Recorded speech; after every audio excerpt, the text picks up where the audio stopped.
Welcome back to the Shay Davis interview. I'm Brendan Davis of our channel. Susie is hard at work in corporate France, technically, and corporate China, working in France.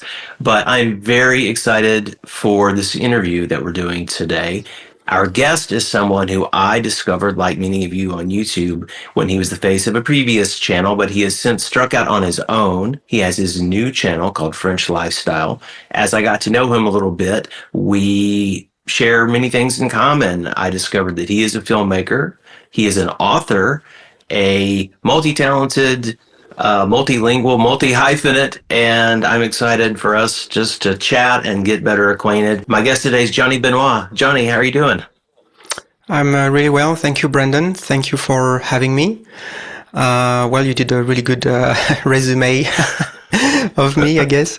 Yeah, and I think some people might know me from a previous endeavor, but now, over the past few weeks, indeed, I have started my brand new channel.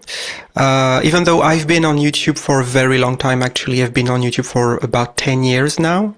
But I have a French speaking channel. I've had it for many, many years, but now I'm really focusing my time and energy on this new project. Excellent. Well, I'd like to start with you sort of just giving us a background of who you are, where you came from, how your interests developed, because you have varied interests as everyone will learn here. So yeah, what's your origin story? Well, I'm French, as you probably know, because of my accent. I'm 45 years old. I was born in the north of France, the very north, but I've lived a big part of my life in the south, actually. I've also lived in England for about 4 years. I've lived in Germany for 11 years, and then I returned to France about, I would say, 5 years ago, after all that life abroad. A lot of people ask me, why do you speak English pretty well, I guess. Very well. Yeah, that was one of my questions for you too. Well, it's because I've studied English at school, like most French people do. But then when I went to university to further my education about English. So I've studied English at university for 5 years. And I ended up having my master's degree in English, specialized in literature. So hence my interest in both reading and writing nowadays. And that also explains why I went to live in England for 4 years, because for me it was the logical, follow-up or conclusion of my studies. When you think you speak English well enough, and then you go to England, to Newcastle, and you discover the Geordie accent, and you realize, I don't understand the word they're saying. Yeah. In our pregame conversation, I knew you lived in the UK, but I didn't drill down into where you lived. I've been lucky to travel a bit and stay kind of long-term a few places in the UK. But specifically, one of my best friends, he's an actor in my film The Unwinding, Charles Doherty, and he lives in Newcastle upon Tyne very specifically. And actually, this poster that's for a screening of Twin Peaks at the Star and Shadow Cinema in Newcastle.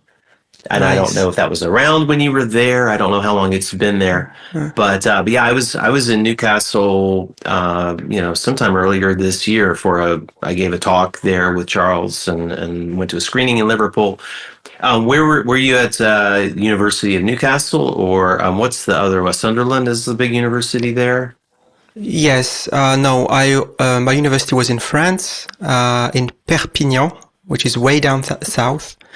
I would say it's less than an hour away from Spain. So it's very, very close to the Mediterranean coast. But during my last year at university, while I was writing my research paper for my master's degree, my university gave us the opportunity to actually, while completing this year, to do it abroad. It's very typical in French university. When you study a language, the last year you usually do it abroad, immersed in the language. So my first year in England, I was actually in Sunderland. And I was working as a foreign language assistant in a school. And then I came back to France after a year my studies were finished, so I passed my master's degree, and I tried to get a job. But I did have a job in France, but it was I was really not content and happy with it, and I was really missing England because I really liked it and still do. And I had the opportunity to. I was still in contact with the school I was working for. And I contacted them, and I managed to go back for another 3 more years. And this time I didn't live in Sunderland, but Newcastle, which is next door to Sunderland. So that's my British story, I guess. That's funny. So we have Newcastle. I'm a relatively new fan of Newcastle, having gotten to spend the little bit of time that I did there, and I really want to go back there. Also, I like the North and the Northeast. Susie and I spent a month and a half in the Northeast, out in the middle of nowhere. Basically, we were in a village of 231 people, and that's where we met our daughter. But that's another story that's on our channel. So this is your interview. I want to ask you. We're going to talk about a lot today. And first of all, let's talk about some professional things. What's sort of your focus since you have left your previous engagement and you got your YouTube channel and you have a lot of other projects going on? What's kind of next up for you on the professional docket? So right now, so I made the decision to try to start my new channel. You said it was not such an easy. It might look like an easy decision from outside, but it wasn't in that context because the previous channel was doing really well. So it was really bugged me out, that it couldn't continue on that. But I received so many support for so many, like hundreds of people send me emails and private messages. And they basically all told me the same, you should really, go solo on YouTube. You have what it takes, and you're super funny and witty, blah, blah, blah. And we really like you, blah, blah, blah. So when you receive 1, 2, 3 messages, you can disregard them. But it's when it's like hundreds and hundreds of emails, and I had never experienced that. It's really insane. So it really pushed me and motivated me, encouraged me to, give it a try.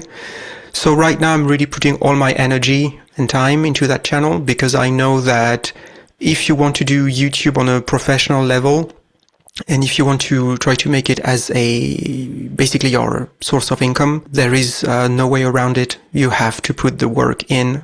So that's what I'm doing right now. So I spend my days answering comments on YouTube, emails, and a lot of time writing because I write all of my videos.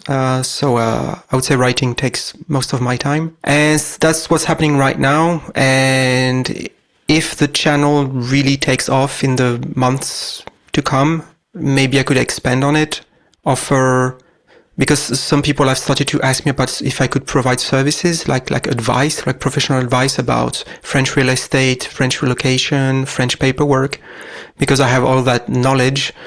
So this could happen in the future, but right now I really have to focus on the channel because I think it's I see the channel as like a portal that could open other doors in the future. Yeah, I was curious, because it's a new channel, and again, you have varied interests and a wealth of experience to draw on, and I know your previous work, and I've gotten to know you a little bit ahead of this talk right now, to have a sense of the things you're interested in.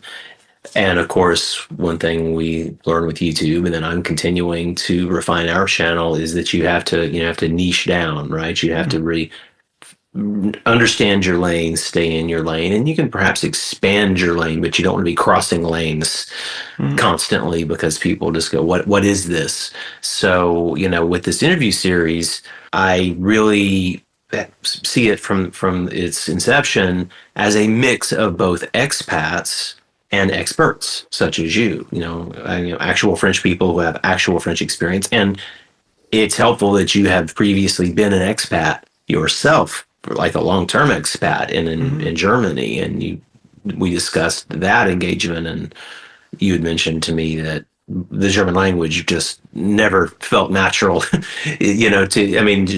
that's obviously, if you're going to live somewhere a long time, you need to really master the language to be comfortable, even if you happen to maybe work in a English friendly environment. But I understand right now you're establishing and defining the channel as you go.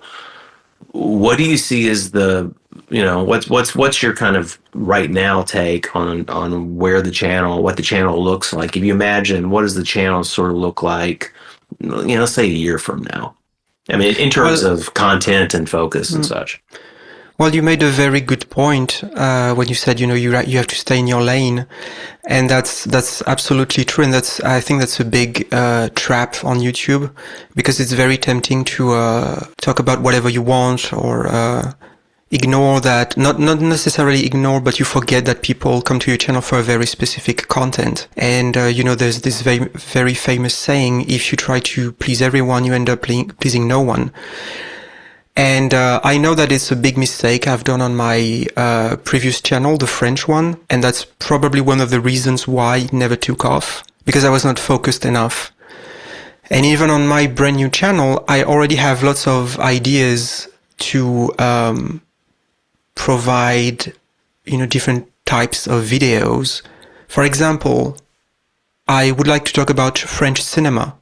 But I don't know if I'm going to do it, because, people who come to my channel, they come from lifestyle, they come for property, maybe, because they know me for that.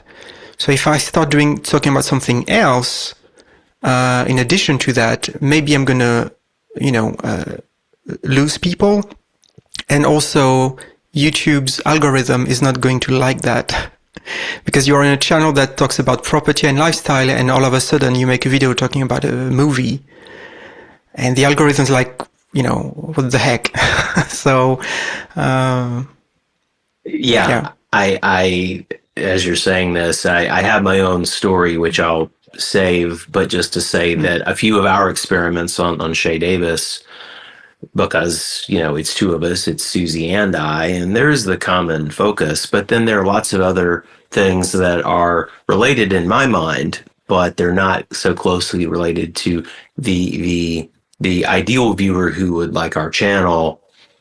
Might be interested in some of these other things, but that's not why they're coming to our channel. So I've had to move some of those. I have a personal / film experiments and music channel that has organically grown since 2006, when I started it back in the early days of YouTube. And the handful of things that I thought might be interesting to some of our audience, I mean, I posted those things on the other channel and then done like a community post to say, hi, this maybe appeals to 5% of you, but if it does, you can check this out over here. We'll talk offline, but actually, I might love to do a interview just about French cinema for you for that channel. But that's not what this audience today is for. But I might make a version of your dream come true. So with the channel, yes, you want to sort of continue. You want to continue in this lifestyle property advice sort of vein. Is that what you see doing? Yes. I mean, obviously right now it's very difficult to talk about, I can talk about property, and I'm going to talk about property, but I cannot, for example, show property like I used to, because I'm by myself. I can't go, around in the streets and knock on people's door. Hey, can I film your property? Well, you can do it once until the police. However, I don't know if this will happen, but I am having some conversations with real estate agencies in France. So right now it's all up in the air, but maybe I can, make some kind of deal and show some properties here and there on the channel. But I'm fine not doing that, because I don't think I need that. I can still talk about properties without showing actual properties. I can talk about all the buying process, the selling process, the paperwork, blah, blah, blah, blah, the renovation. And on that topic, because I've bought my first house less than a year ago, I actually went through the whole process. So, which is really useful for me, because I can talk, based on my own experience as a French person here in France. So I've been through the whole buying process, and the notaire and the paperwork, the banks, the loans, mortgage, blah, blah, blah, blah. So anyway, Very long answer to your question. I'm sorry. No, please. Long answers from you are better. It balances out how much I'm talking. So I would encourage you to do that. I would encourage you to do that video, and we will send people your way. Yeah, you're uniquely positioned to really detail that. What were a few of the even as a Frenchman, even as someone who has worked on the marketing side of real estate a long time, and you know a lot. Were there still any things that were absolute surprises or landmines, or I know what to do, but it's not working? Were there any crazy moments with your home buying process, or were you super prepared, as I imagine you were? I mean, I knew the process on paper, but there is still a big difference when you actually experience the process. For example, you cannot foresee, you have the appointments that you get from the notaire, and with the current owners of the property you want to buy, it's never up to you. It's up to the notaire, and it's up to those people whenever they're available. So I think what is surprising is the amount of time you have to consider when you buy a house here. It's not a fast process. And when you do get the house, I think, and that's something I will talk about hopefully in a future video, to like things you really, really have to pay attention before you buy. Things that you will not even think about. Like red flags. When you visit a house that looks okay, there are things you will never think about unless you have already bought several houses. But especially when it's your very first house, like it was my case. Yeah, I was very surprised at, you budget a certain amount of money, but then you will always go over that budget no matter what. Unless, okay, if you buy a brand new house, pristine, but if you don't do that, you will always have things to fix that you never thought of. Maybe it's going to be the roof or a wall or a pipe or whatever. But in the end, I would say that the process of buying a house in France is not complicated. Because myself, I've always been allergic to paperwork. I hate paperwork. So if I've done it... Are you sure you're really French? You hate paperwork? Yeah, yes. Well, yeah, well, because I'm French, I'm allowed to complain about it. What I'm trying to say is if I've done it, then anyone can. And it's really not complex. Like it takes time. But if you know it's like steps. If you know the different steps, you will be fine. So to answer your original question, on the channel, for now, I really have to focus on lifestyle. Basically continue what I'm doing, I guess, mostly because of the algorithm. And of course, in the future, in 6 months from now, if the channel is doing really well, then I can start to offer different types of content. Then again, I'm saying this now, but because I'm really passionate about what I'm doing and I'm always writing down ideas and starting to write scripts. So once I have an idea, for me, it's very hard to put it in a drawer and not use it. So for example, when I mentioned I would like to talk about French cinema, and right now I'm saying, no, I'm not going to do it, not right now. Well, maybe in 3-4 weeks from now, you're going to see a video of me about French cinema, because I will be thinking, it's such a good idea, I have to do it. So well, maybe there's some way to tie it in. Maybe you could slip it in. You don't need my ideas. I'm just brainstorming because it occurred to me, but maybe you could do it in a way that the algorithm thinks it's still on brand for the channel. Maybe you could discuss the films and also the places, like discuss the mise en scène of where the thing was shot and why maybe cinematically they made this choice for this type of an apartment versus this type of place for the character. I mean, that's probably not what passionately drives you to want to talk about French cinema, but maybe you could dip your toe in the water with one that's kind of adjacent, or it only has one wheel in the other lane. It's not totally in another lane. Well, you're giving me a really good idea, actually, because a few years ago I wrote an article for a magazine, and the topic was the French cities that have inspired the cinema. So it was about talking about, like I said, French cities that are in famous movies and how they are actually important in the movie, almost like a character. So yeah, thank you. That's a good idea, and that I could use that maybe. Yeah. That's awesome. Well, if you do it, I look forward to watching it, and Feel free to say thumbs Yes. up.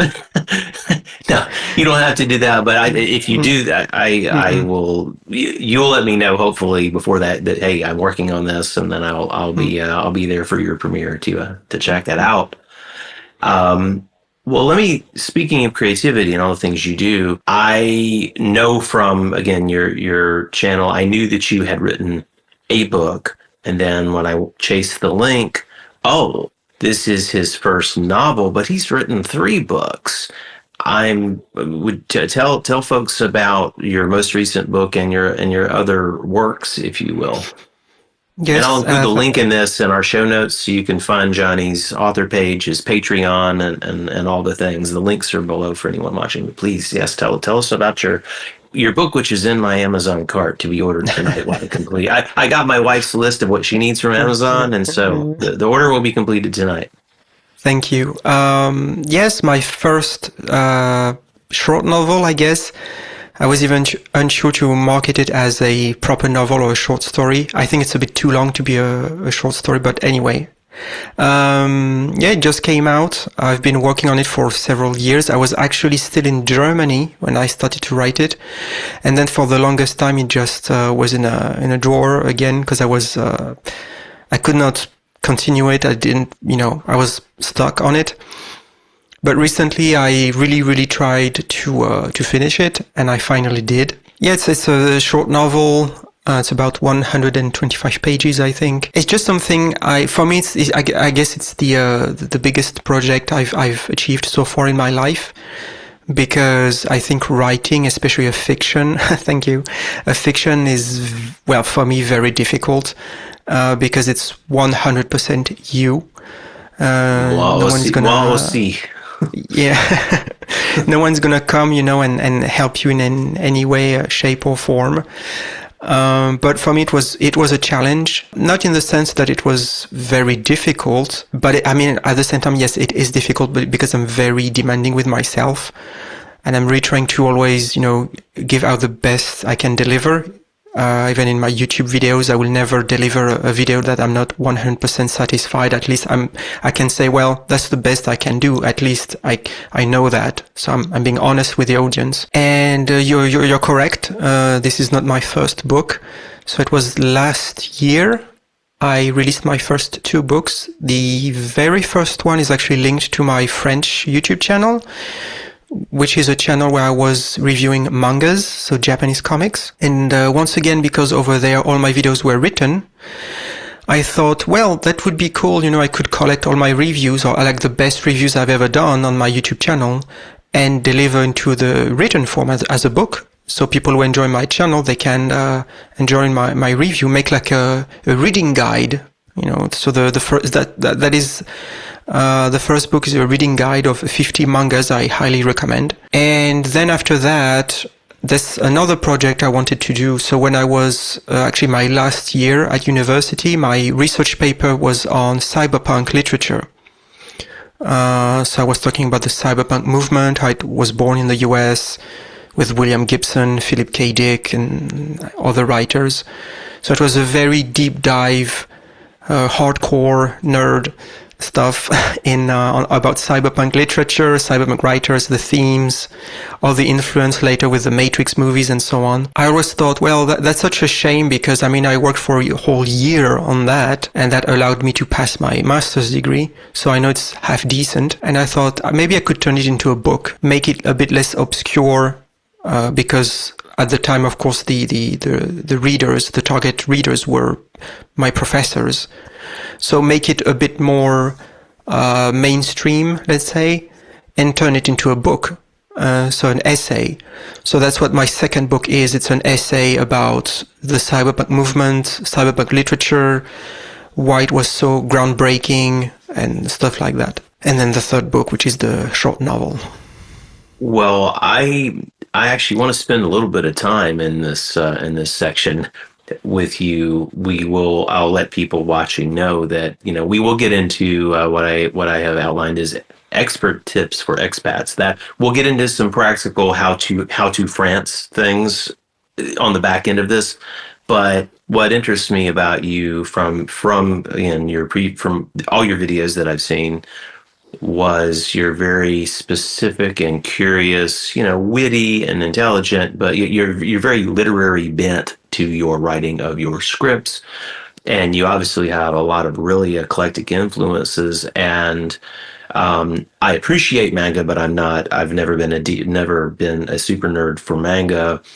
But I'm curious, first of all, let's talk about that. What drew you to like the Japanese storytelling form? Was it the artwork specifically? Was it the stories? What about manga grabbed hold of you? Did you have some other interest in that specific culture, or is it just part of being interested in the world and that is cool stuff to look at? I mean, how did you get into that, and what does it mean to you? Well, you might not know this, but mangas are very, very popular in France. They have been very popular for decades now. That's something I was talking a lot on my French YouTube channel. I even made like documentaries about that specific topic to try to go back to the origin, why manga in France, how they came to be. Mangas arrived in France in the late 70s in the form of animes. So the first anime, so it's was even before I was born. So as a child, my generation, people who were born in the 80s, we grew up with mostly animes on French TV. So, the Dragon Ball Z and stuff like that. So people of my generation, it was something that as soon as we were able to watch TV, we were seeing Japanese anime. So it was very natural as you would grow older, then the manga, the actual books arrived in France because, the French producers, TV producers, they realized, this is very popular. And so the French French publishers, book publishers, they realized, we could make money with that. So they started to buy the rights of the original books, and they started to import, again, Dragon Ball, Knights of the Zodiac, Sailor Moon, and all that stuff. It was also closely linked with video games at the time. A lot of mangas were adapted into video games. And again, because I was born in the 80s, video games got hugely popular in the late 80s, 90s. So I guess it's like a combination of different aspects. But here in France, if you're from that generation, you were surrounded by, Japanese influence. And of course we had, in the theater, Akira, the movie, which was a huge hit, and then later Ghost in the Shell, stuff like this. So I really grew up with that. And I guess that's why it never left me. I always kept this interest into mangas and Japanese culture because I associate it with my childhood. And, it's a comfort, I'm reading my mangas and eating some cookies at the same time, stuff like that. La Madeleine de Proust, as we would say. And so what does that mean? I'm nodding like I know. I don't catch. La Madeleine de Proust. So it's a reference from Marcel Proust. When we say something is your Madeleine de Proust, it's something that you really like. Oh, your obsession. Yeah, it's linked to your childhood. With Madeline. That's why I thought I knew it, because I read Proust in college and a translated version. But so that's what it is. And Japanese culture and mangas. Mm-hmm. Through mangas, I learned a lot about Japanese culture. And even as I grew much older and I was reading mangas, but then I realized, you have all the mainstream mangas that everybody knows, but this is it's the tree that hides the forest. And if you keep digging, you will find lots of different genres of mangas that have nothing to do with mainstream. So like, I guess any sort of art form, the cinema is the same, music is the same, you always have the front. But if you keep digging, you will find much more interesting things. So, for example, in mangas, I discovered gekiga, which is a different form of manga. So manga, which means like funny image, I think, something like this, roughly translated. But then the gekiga was a branch, a subgenre of mangas from the 1960s to 70s. And it was much more... it was darker, and the goal of those comics was not to create fiction, but the goal was to tell stories about the real people, especially like everybody, like the average Joe in Japan post Second World War. So it's very dark, very gritty, But I think it's fascinating because that's something you will never ever see in a mainstream manga. And so I got really fascinated with that because I realized, whoa, that's insane. Because even in France, where France is a huge consumer of mangas, yet you will almost never hear about that specific genre because it's not marketable. It's not going to sell. It's something for the real aficionado, yes, who also has interests in that dark, for lack of a maybe more appropriate term, darker sort of stories, right? Yes. Well, it's interesting as you were saying about detailing for people, which I didn't know either, and about how manga was so popular in France and has been for a long time. When I took my A1 intensive at Alliance Française, there was one of the exercises, one of the speaking comprehension exercises, was all about a bunch of people discussing their favorite manga, and it was a bunch of people and discussing their favorite authors and their favorite books, and they were going to some huge convention, which was one of many huge conventions for manga in France, the teacher told us, this is massive here. And so I was surprised to learn that French childhoods were not all just like, Barba Papa, which I love. If anyone watching doesn't know, when they have kids, and you need something if you need something to work into the rotation besides Miss Rachel, I highly recommend Barba Papa. At least, especially the first season. It's really a lot of fun, and it's freely available on our French cable here anyway. Yeah, I mean, I will spare you because I could talk about mangas for hours, but if you're really interested, or if some people in the audience are interested in that topic, it's really, if you go back in the late 70s, beginning of the 80s, when the anime arrived in France, and again, on my French channel, I did a whole documentary about this very specific topic to try to pinpoint why there has to be a reason why mangas got so popular in France and not, in other countries. Why not Germany? Why not the UK? Why France? And it's fascinating, this whole topic. And it's really good that you mentioned Barba Papa, because Barba Papa is the anti-manga in a way, because manga, when it arrived, it was about, of course, manga in the 70s was heavily influenced by the consequences of the Second World War. The Japanese people, they were traumatized by the bomb and so on. And that's stuff that you can find in those early animes from the 70s. So when they arrived in France, it's something that we had never seen. The characters were much more mature. The issues that were raised in those animes were almost adult-like. It was about, war, fighting, the generational trauma, basically. Yes. So it's something that kids in France had never seen, and I'm quite convinced that it's one of the reasons why it has such an impact. Because all of a sudden they were watching cartoons, so they were clearly cartoons, but what they were talking about in a way was much more adult. It's like, that's weird. Like, I'm watching a cartoon, but it's not all, happy and laughter all the time. It's also quite serious. If anyone's interested, is that other channel still up? I mean, could I put the link here? Is that still... it's still running, but it's in French. Well, okay. I assume some people watching this speak French. So if you're interested in a French manga channel, Johnny's got you covered. Yes. I want to ask you. I'm intentionally going out of order because your Cyberpunk book relates to something else I want to talk about. So, in terms of your new book and Les Illusions Itinérantes, how terrible. That's not fine. The right. Is that okay? Please pronounce the name in French for me so that I have a reference. Les Illusions Itinérantes. Les Illusions Itinérantes. Okay. So the itinerary, the Amazon description is absolutely fascinating. Just what's basically the log line short synopsis of the book? What's the book about? Because it seems like it's philosophical.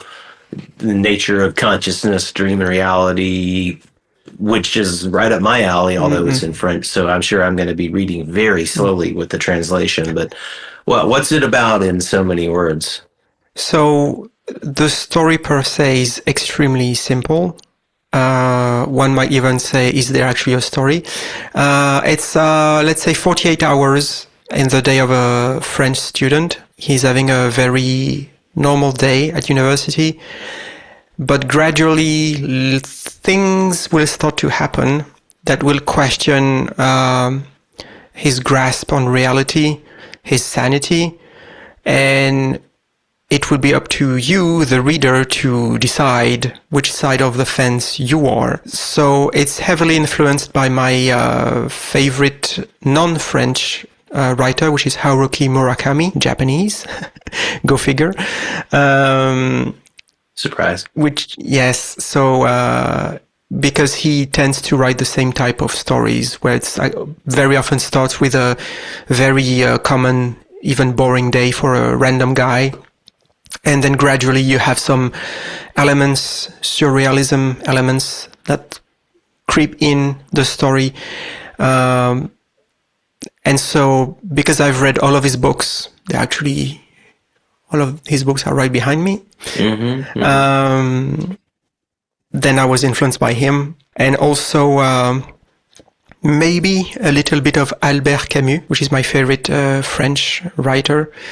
I highly recommend to read L'étranger, The Stranger, if you haven't. I have a copy in French here on the shelf. I read the English translation in college, but I picked one up at Little Free Library. I'm like, oh, you're kidding me. So yeah, I'm building a nice little collection because I'm near a school, and so there's a very literary quality to the books. If I go to the one near my main bus stop, it's lots of old French travel guides from the 70s, but I know where to go to try to find Camus or something. Yeah. Please continue, Camus, sorry. Yes. Yeah, Camus and Sartre, I think, are a must-read if you're interested in French literature. So, I mean, it's quite difficult to summarize the book without spoiling because it's pretty short. And like I said, nothing much is happening, so don't expect any action. Also, I want to point out that don't expect any, well, there is some humor in it, but it's very, very light. So don't expect to find the same style from my YouTube videos into the book. The book is much more serious in the sense that I really tried to write a proper novel, French novel. But it is still me. So, but it's different. So at the end of the day, I guess if you do enjoy, not saying that I'm not even half good as he is, but if you like Haruki Murakami, if you're familiar with his style, you might enjoy it. If you like, I guess you like Twin Peaks, you might enjoy the book. It's that type of that type of world where it starts normal and then gradually it changes. Yeah, that's right up my alley. I'll try not to abuse our budding relationship with a million questions as I go. I'll try to wait until I've translated my way through it and read it, and I'll try to wait till I'm done to be able to pepper you with with any unresolved questions. So I skipped over a book on purpose. As I said, I skipped over the Cyberpunk book, Les Écrivains Prophètes. How do we say the title? I forgot how I named it. Les Écrivains Prophètes, is it? Les Écrivains Prophètes, oui? Yes. Oui. Yes, and so the Amazon summary basically says it's about futurism, prophetic fiction, and as you mentioned, it grew out of your master's thesis. Yes. So it's the rewritten version of your thesis for a non-academic audience, and I grew up. I mean, PK Dick is a touchstone for me in ways. We could probably do a podcast just about PK Dick and Valis and yeah, I won't go down a rabbit hole with this because it's definitely not a Chez Davis core audience sort of discussion. Except that I think Valis is nonfiction. So any big Philip K. Dick fans can consider that opinion. So in terms of Cyberpunk, I'm curious, what is your take? Because, and again, having not read your book, what is sort of the central thesis, if there is one, of that book? What is it? Is it an exploration of like modern digital life and how it impacts the future and the individual? What's the book, or is it a survey of the literature? If I misunderstood, my understanding is it's fiction. Is this correct, or is it a survey No, of the literature? it's an essay. So it's an essay about the genre itself. Okay. It tries to cover different areas. So the origin of the movement, what it really is about, and it's of course using a lot of quotations and different writers. Obviously William Gibson among others. And yes, so there are like different themes which are being explored in the cyberpunk movement. So you have piracy, online piracy, the relation between the flesh and the machine, because it's something very common in the cyberpunk literature. There's this fusion. So sometimes you have the fusion of the body and the machine, but you can also have the rejection of the body in favor of the machine. There's also the theme about artificial intelligence, which is very nowadays topic. So it's covering different topic, and for me, I'm very happy that I'm able to offer this essay to the public now outside of university, because first of all, obviously I think it's fascinating, otherwise I wouldn't have written my thesis on that topic, but I think it's genuinely fascinating for many different reasons. One of the reasons being, when you read those books that were written in the very late 70s, early 80s, it's insane to read them today and see how they are still ahead of their time. William Gibson, when he talks about, AI, stuff like this, and you realize it's happening. And he was writing about this almost 50 years ago. And it's just insane. How could those guys be so able to foresee the future in their books? A lot of acid. Sorry. Probably, yes. So that's what the book is about, is hopefully if you read the essay at the end of the book, you have a very clear understanding of what cyberpunk actually is, and it's very in-depth, even though I made it more approachable, but it's still filled with quotations and references to books. But it also talks about music, Sex Pistols and so on. It talks about cinema, The Matrix and other things. And I just think it's a fascinating genre to read, especially nowadays when you see how the technology is everywhere. And again, when you read those books from 40, 50 years ago, they were already talking about, the internet, stuff like that was everywhere at a time where the internet was not even a thing. Right. It was barely in infancy at the time. Definitely not a mainstream media or tool, let's say. So again, when you read all those writers and those books, it's really fascinating, and it's fascinating to read, because I think I don't know in the US how it is, but here in France it's better nowadays. But in France, for the longest time, sci-fi literature was always considered like a second-class literature. It was it's not real literature. Used to be in the States, yeah. When you read those cyberpunk writers, you realize, whoa. Well, first of all, I completely disagree with the, sci-fi is not a proper genre. But when you read them, it's like, whoa, those guys were super smart, because they had they were writing fictions, but you can really feel and see that through the fictions, they wanted to talk about something very real. And they had this very strong interest into science and computers, communications. They had this deep understanding and knowledge about sociology, how humans interact, communication, and all that stuff. And it blends seamlessly in cyberpunk literature. That's why it's really, really, really fascinating, I think, at least to understand and learn about the genre, even if you're not keen on reading the novels themselves. But again, I will spare you, because that's a topic I could talk for hours. Well, I Mm-hmm. likewise, and for our core audience, I'm almost off of, I'm about to dismount from this particular hobby horse, but not before I say that leads me to discuss that you're also a filmmaker. You're not just a writer of books, novels, nonfiction, academic analyses of things, but you and your friend made a very entertaining and ambitious short film that also, this one does have more of your, what I think people will think of as the trademark Johnny Benoit humor, Yeah. a very tongue-in-cheek humor, Mm. but you wrote a sci-fi action short that easily, the premise could be stretched out into a feature film, and tell people about the film that I have had a really fun time watching Thank in you. the last 24 hours. Yes, that was back, I don't know, 2020, something like this. I don't remember the exact date because it's several years ago.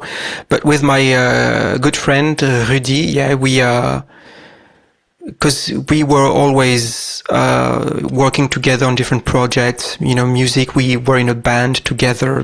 It's a very long story, but we wanted to try because we are both passionate about cinema, and we said, okay, we can write half decent. Let's try to write a short movie together and see if we can go all the way to making the actual short movie. And it's interesting because it actually started, we wanted to do a comedy at first. So the movie was supposed to be a complete parody, ridiculous parody of sci-fi movies. But the more we were working on the script, and almost naturally it turned into something much more serious. So yes, there's still humor in it. You have like different levels of viewing the movie, and you have like wink wink moments and stuff like this. But it turned out to be much more serious than it was supposed to be. So yeah, the movie, we took several months to write the script. We had so many different versions. And the difficulty was that we were living in different countries. I was living in Germany at the time. He was living in France. We were both working full time. But eventually I took 4 days of holidays from my work, and I flew to France, and we filmed everything within 4 days. It was insane because we knew that we could not fail, because in the sense that we could not afford to fail, because we only had 4 days and that's it. And during those 4 days, we have to film everything we need. And if we fail, then the movie's not going to happen. So we filmed like maniacs during 4 days. We went to like a forest, to the beach, to abandoned ruins, to lots of different places. And because it was our first movie, we made lots of mistakes, but that's fine. It's part of the fun. We were very lucky with the weather. It rained only once. It was just the two of us. We had no crew, no budget. We had to do everything thing. Then I flew back. So we filmed during 4 days, and then I flew back to Germany, and my friend took the editing in charge because at the time my PC was dying. There was no way I could edit a movie on my crappy laptop of back then.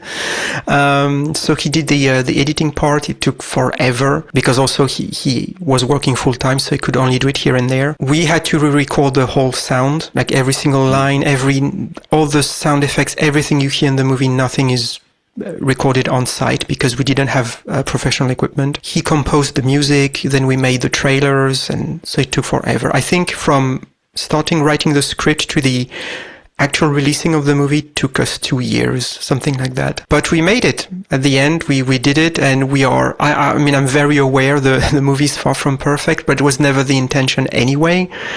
We just wanted to tell our story and do the best we could with, the skills we had back in the day and the equipment that was very not professional at all. I think it's, those rare occasions in your life when you achieve something that was very, very hard and required so much time, but then you finally get there and say, okay, that's it.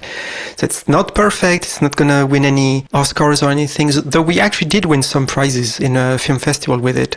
But it's actually like, it's honest, it's us, it's what we could do at the time, and hopefully you enjoy it for what it is. I'm not just saying it because you're the guest on our channel and I want to be nice. As a professional filmmaker, I'm really impressed with it, especially with the backstory. But if you told me you had a crew of 30, I still would be impressed with it.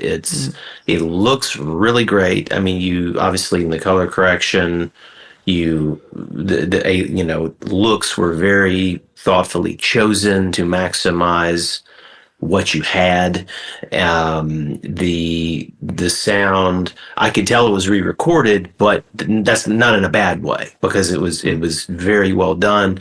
The special effects and the graphics. Did he do all the editing? Did he do everything? Well, Yes.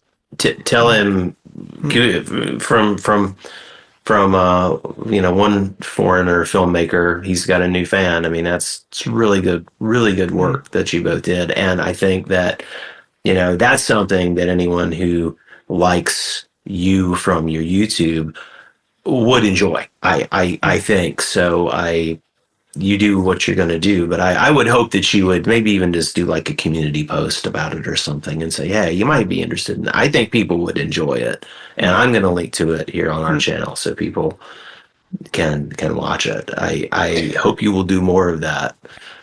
Yeah, I thought in the future, maybe if my current channel really takes off, in the distant future, maybe I could do a 4K upscale of the movie and maybe upload it to the channel as a thank you present, through the subscribers. But yeah, I mean, making short movies is always something. I have some scripts in a drawer, but the difficulty is always the same. It's being just by myself. It's very, very limiting what I can do, and it's not very encouraging. It's because the amount of work it represents. It's like, yeah, I'm gonna spend so much time doing this short movie, but it's just by myself, so I'm so limited, like the camera angles and stuff like this. So with me, the issue is never the writing part or the idea part. It's always the turning the script into an actual film. Right. I mean, most of us, I've got it just out of arm's reach here. Most of us have something like this that we put our phone or our camera on and we walk around and we set up our shot. Oh, is that good? Record, go stand in front and we say the bit. And then we go back and look and, okay, yeah, that's good. So where's the next piece happen? That's part of why I like these talks and also the more explainer type videos. That's one part of what we do on our channel because I can basically sit here. I can sit here. The lighting and the sound is going to be consistent and everything. But, you have, and in your previous work, as well as what you're doing now, there, as I told you privately, there's a very cinematic, there's a very cinematic eye behind even, your YouTube videos. So I think people who we have a good bit of overlap in our audience, and I think that anyone who watches our channel will enjoy your channel, and I'm sure they've probably gone there already and they stopped listening to us talk. But I hope you'll wait till after the interview's over before you disappear and go check out Johnny's channel if you haven't. But let's do a little bit of that expert tips for expats. Speaking of YouTube, speaking of things that you do get into on your channel, I have a range of questions. I'm going to throw a bunch of things out. You'll understand what you want to talk about and what you maybe feel the most queued up to talk about. Do you have any sort of like top considerations people should consider before moving to France?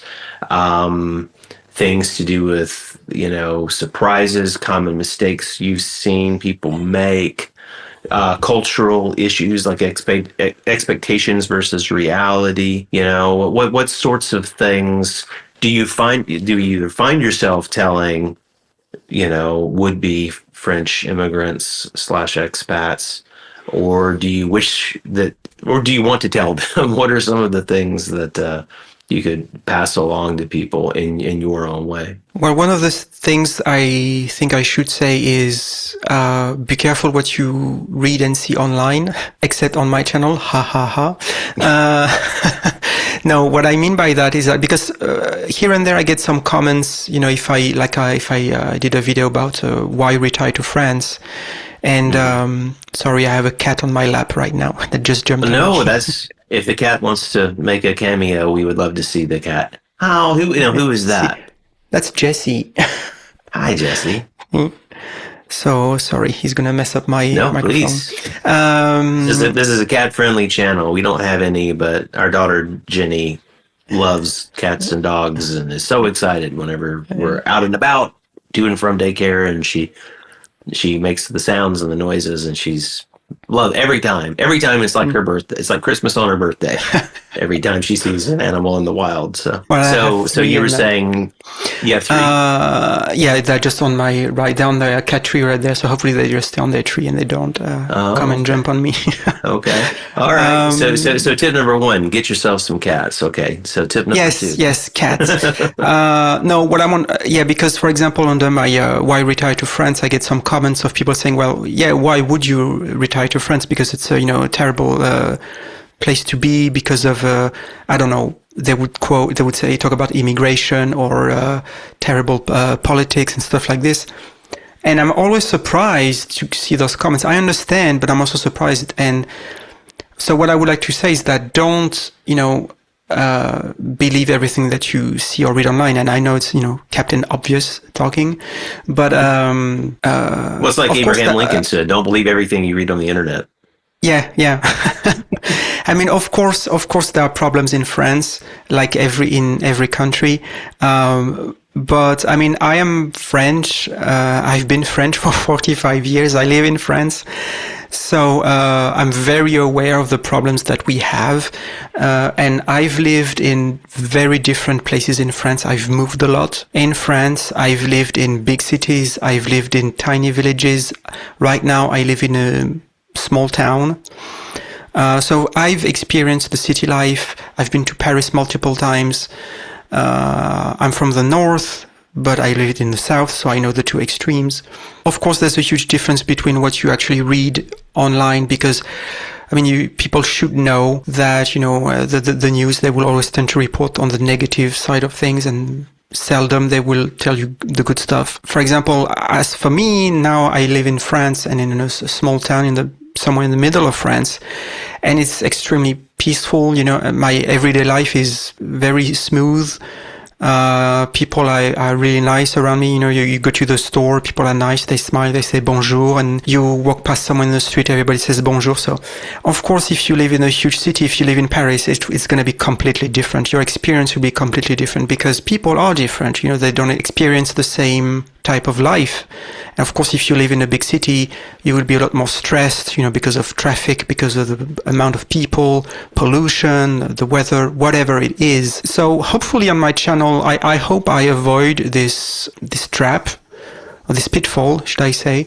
I hope I avoid the pitfall of being too optimistic about France and give a false image of France, saying like it's perfect, we don't have any problems, because that's not what I want to do. What I want to do is show that France is a great country. We have, I think, an amazing culture, amazing history, amazing food.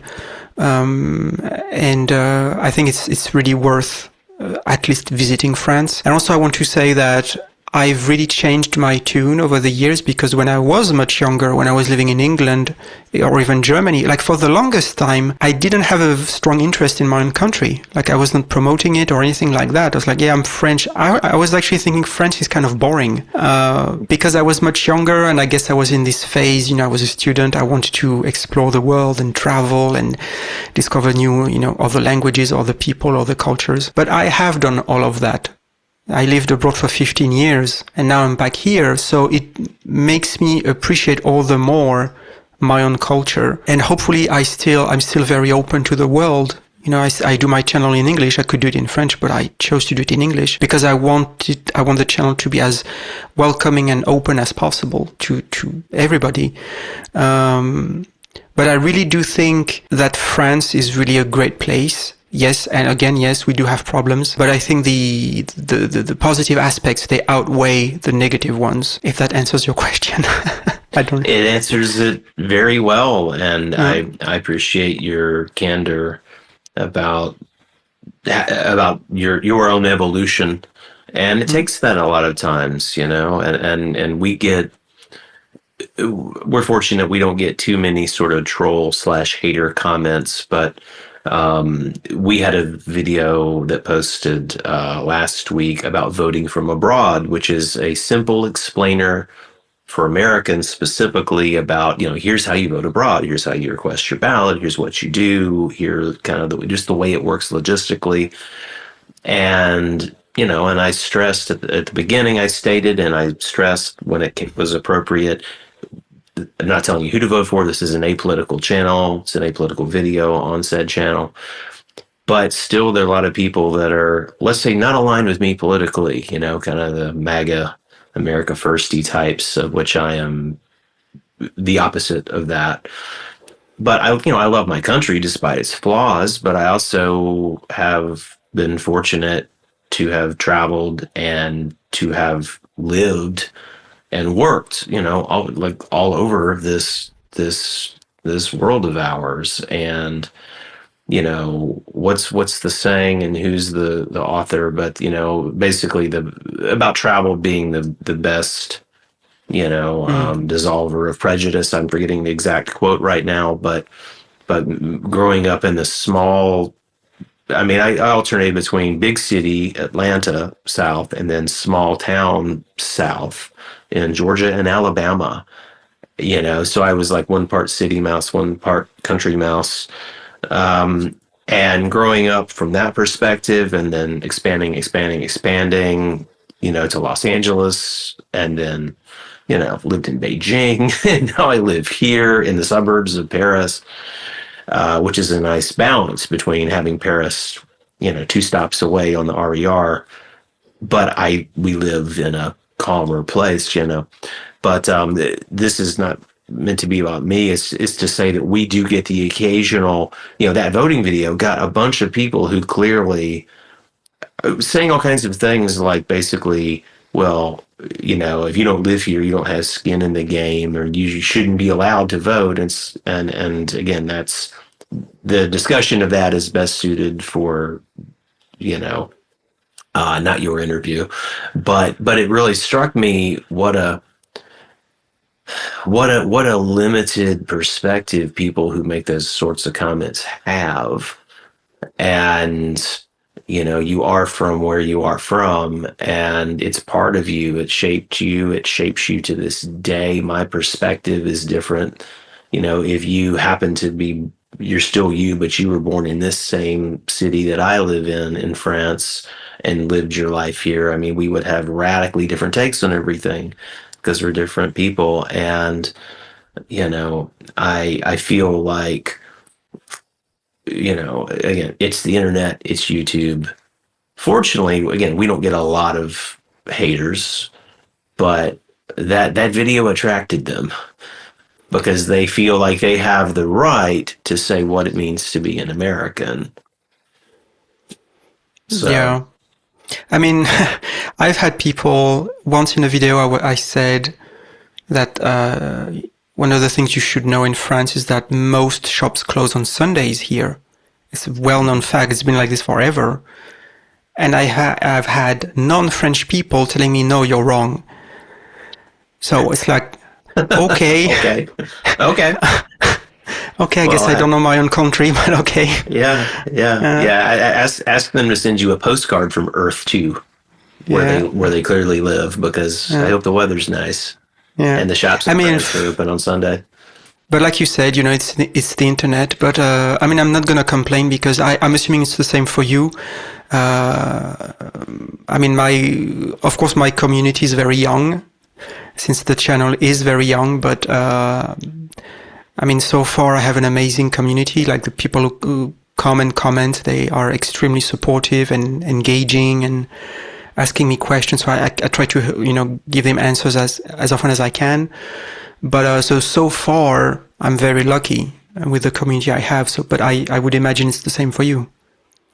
Yeah, thank you. We do have a wonderful budding little community, and there are several dozen people who are the very frequent commenters and go deep, and we sort of have the parasocial relationship both ways, where they know us a bit and we know them a bit from their comments, and it's really nice. We just launched memberships on our channel. We had been doing a thing where we would do live streams. We did it as an experiment in the month of August once a week, and that's not what most people are interested in, but there's a subset of our audience that likes that kind of a chat. And so for our membership, one of our membership tiers, once we have some people join up, and we'll see how this develops. But I look forward to hopefully getting to do that. One of the perks of a membership tier is doing like a monthly Zoom call like this, but it's all of us, like everyone who's a member, and getting on here and discussing, and then posting that video would be like a members only video that all members could watch. But being able to have a real chat, and like this, except without a script. I mean, there would be one overall topic to kind of kick off the conversation, but then it would go where it goes, and Q&A with people, and hopefully people helping each other, answering questions of how do I do this, or what does this response mean. Well, speaking of well, apropos of nothing except respecting your time and letting you go, I realized I feel like we could talk for many hours, and I know we both have other things we have to tend to. You have cats who are probably waiting for some affection. Yes. We will be posting this for the sake of you folks watching. We're posting this. You'll notice that YouTube has this new feature called collaboration, which means that the video lives on our channel, but Johnny's fans and followers and friends it will be recommended to them via his channel. So if you're coming from Johnny's channel, hello. And if you are a Chez Davis native, I imagine you're already looking for Johnny's channel in the background. But so this will be visible on both channels, and so you can find us both. I'm going to link, Johnny, I'm going to link your Amazon author page. I'm going to link your short film. I'm going to link your Patreon. And your channel is a collaborative channel, so it's right up there. You can anyone watching, you can see it. This says Chez Davis and French Lifestyle right there under the title. So, Johnny, any parting shots, parting words of wisdom you would like to leave our shared collective audience with? Well, I would like to say that if you're, considering moving to France, either this year, next year, 5 years from now, it is not as difficult as it may seem. Again, I think France is a great country. I think if you are really into culture, architecture, history, really good food, and a very, especially if you go to live in the countryside, in a peaceful lifestyle, I think you will really enjoy it. But as far as like paperwork is concerned and stuff like that, it is daunting at first, but once you get to know those different steps, it is not that hard. Like the visa is not that hard. I can even say that my wife is American, so we went through the process. And it's not, yes, it takes time. It's a very long process, but you get there eventually. So everything takes time, but at the end of the day, you get there. Well, Johnny, thank you very much for your time. I appreciate you being willing to get in here and have a bit of a philosophical conversation about a lot of your work and your take on life, and look forward to seeing your next video. And for everybody watching, thank you for watching Chez Davis. Go check out Johnny's channel. And if you're not already subscribed, please do that so you'll be notified when the next interview comes along. And consider joining the Chez Davis memberships. If you're interested in the perks, you can check that all out below. But have a great day, everybody. Thank you.